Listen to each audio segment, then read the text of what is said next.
দেখুন, আপনারা সহজভাবে, সাধারণভাবে, ঘরোয়াভাবে দুর্গা নবরাত্রিকে কিভাবে পালন করবেন এবং কোন দিন কোন দেবীর পুজো করবেন সে বিষয়ে আপনাদের সঙ্গে প্রাত্যহিকভাবে আলোচনা করার চেষ্টা করব।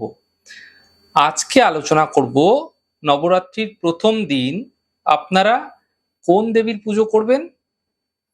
দেখুন, দুর্গা নবরাত্রির প্রথম দিন মাতা শৈলপুত্রীর পুজো হয়ে থাকে।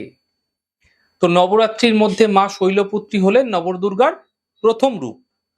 দেখুন, দেবীর দুটি হাত আছে, আর এই হাতে এক হাতে ত্রিশূল রয়েছে আর অন্য হাতে রয়েছে পদ্ম।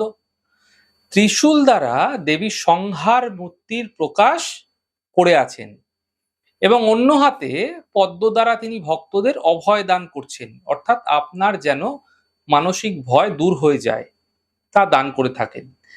তো বৃষ অর্থাৎ ষাঁড় হচ্ছে তার বাহন এবং জটামণ্ডিত মস্তক তার দেখা যায়।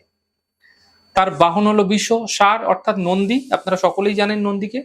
তো মা দুর্গা গিরিরাজ হিমালয়ের গৃহে যখন কন্যা রূপে আবির্ভূত হয়েছিলেন না, তখন তিনি শৈলপুত্রী রূপে তার কিন্তু পরিচিতি পেয়েছিলেন।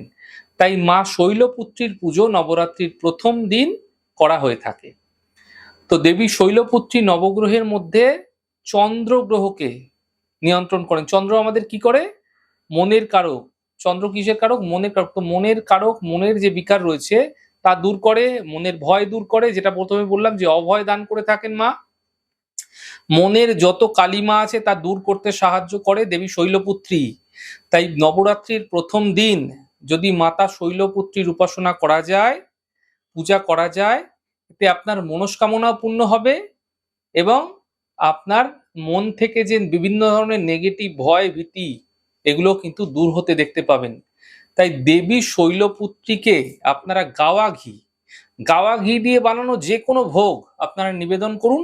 সাধারণভাবে আপনারা যে পুজো করুন, মানে পুজো প্রত্যেকভাবে করেন সেই পুজোই করবেন, কিন্তু ভোগটা গাওয়া ঘি দ্বারা তৈরি কোনো ভোগ হওয়া চাই।